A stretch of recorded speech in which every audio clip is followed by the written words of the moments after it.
મારું નામ સમીર રામી છે. હું હેપી યુથ ફાઉન્ડેશન નામની સંસ્થા ચલાવું છું.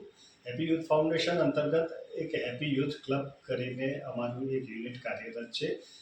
વર્ષ 2016થી અમે ચકલી બચાવો અભિયાન શરૂ કર્યું છે. અમારી સંસ્થા આમ તો વૃક્ષારોપણ, પ્રકૃતિના જતન માટે જાગૃતિ કાર્યક્રમો જેમ કે પાણી બચાવો, એ સિવાય રક્તદાન, માનવ સેવા, વડીલો માટે આનંદ શિબિર, જરૂરિયાતમંદ વર્ગના બાળકોને શૈક્ષણિક સામગ્રી, શિયાળામાં ધાબળા વિતરણ જેવી અનેક પ્રવૃત્તિઓ કરે છે. પરંતુ હેપી સ્પેરો વીક નામનો એક પ્રોજેક્ટ અમારો સિગ્નેચર પ્રોજેક્ટ છે.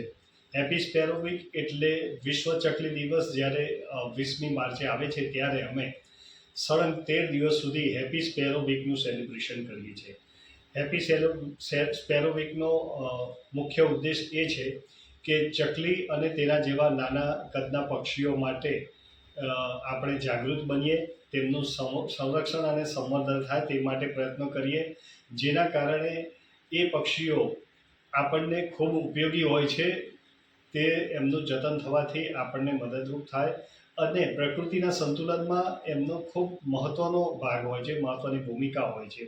માટે આપણે એક જવાબદારીપૂર્વક એક એવી ઇકોસિસ્ટમ ઊભી કરીએ કે જેના કારણે ચકલી અને તેના જેવા નાના કદના પક્ષીઓ માટે એના ખાસ કરીને બ્રીડિંગ સમયે ફેબ્રુઆરી, માર્ચ, એપ્રિલ દરમિયાન મોટે ભાગે ચકલી અને તેના જેવા પક્ષીઓનો એક બ્રીડિંગ સિઝન હોય છે, ત્યારે એમને માળો કરવા માટે યોગ્ય જગ્યા મળી રહે અને જેથી એમની સંખ્યામાં વધારો થાય.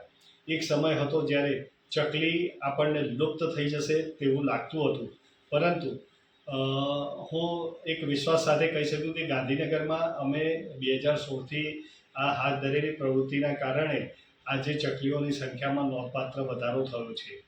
અમારી પ્રવૃત્તિની શરૂઆતની વાત કરું તો આમ તો નાનપણથી જ ચકલી અન્ય બાળકોની જેમ મારું પણ એક પ્રિય પક્ષી હતું. નજર સામે રમતી, ખસતી, ઉડતી, કિલકિલાટ કરતી ચકલીને જોઈ મને ખૂબ આનંદ થતો હતો.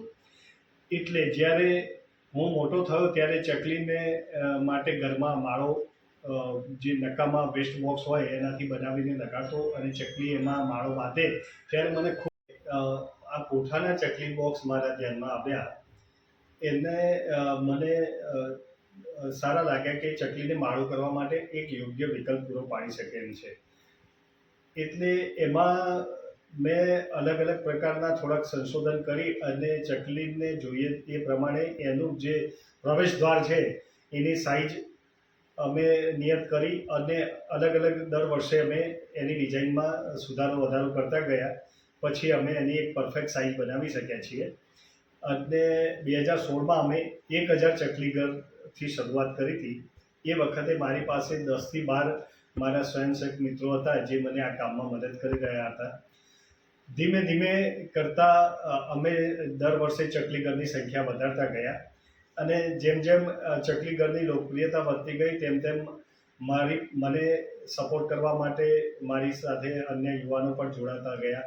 આજે 2026માં મારી પાસે 70 જેટલા વોલેન્ટિયર્સની ટીમ છે.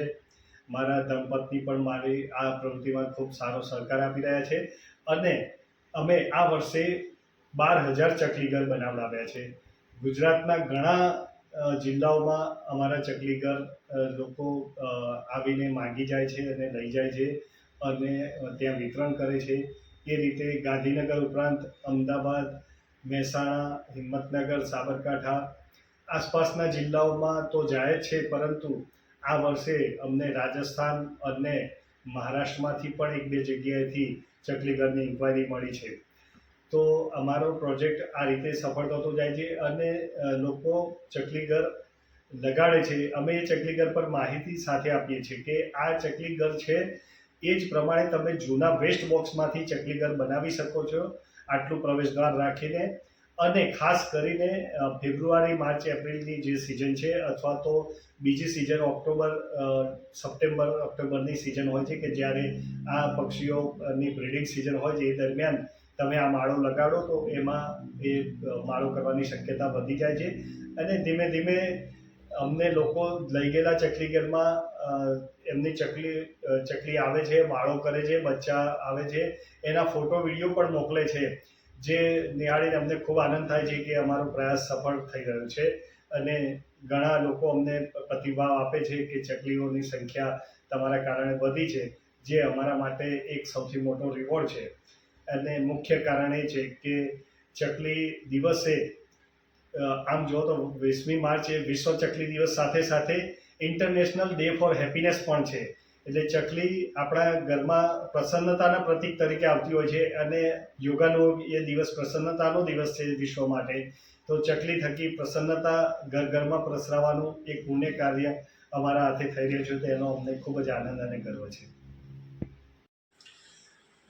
ગત વર્ષે એવું બન્યું કે આપણા ટેલિવિઝનની દુનિયાના જે સૌથી સફળ રિયાલિટી શો કહી શકાય તેવા કૌન બનેગા કરોડપતિમાં હું પ્રેક્ષક તરીકે ગયો હતો અને મારી સાથે હું મારા પ્રિય મહાનાયક અમિતાભ બચ્ચનને ભેટ આપવા માટે મારા હેપી ચકલીઘર લઈને ગયો હતો.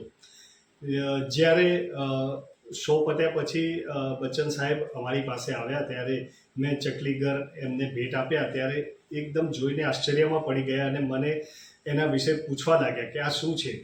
ત્યારે મેં એમને અમારા ચકલી બચાવો અભિયાનના હેપી સ્પેરો વીક પ્રોજેક્ટ અંગે વિગતવાર માહિતી આપી અને લગભગ 8થી 10 મિનિટ સુધી એમણે મારી વાત સંપૂર્ણ ધીરજથી સાંભળી અને એકદમ ખુશ થઈ ગયા અને એમણે અમારા પ્રયાસને ખૂબ બિરદાવ્યો અને ખૂબ વખાણ કર્યા. આ એક ઘટના અમારા માટે એક મોટો રિવોર્ડ સમાન છે કે મહાનાયકને પણ અમારી આ સેવા કાર્ય ખૂબ પસંદ આવ્યું હતું. આવી જ અવનવી માહિતી અને સમાચાર મેળવવા માટે વિડીયોને લાઇક કરો, કોમેન્ટ કરો, ચેનલને સબસ્ક્રાઇબ કરો. Thank you for watching.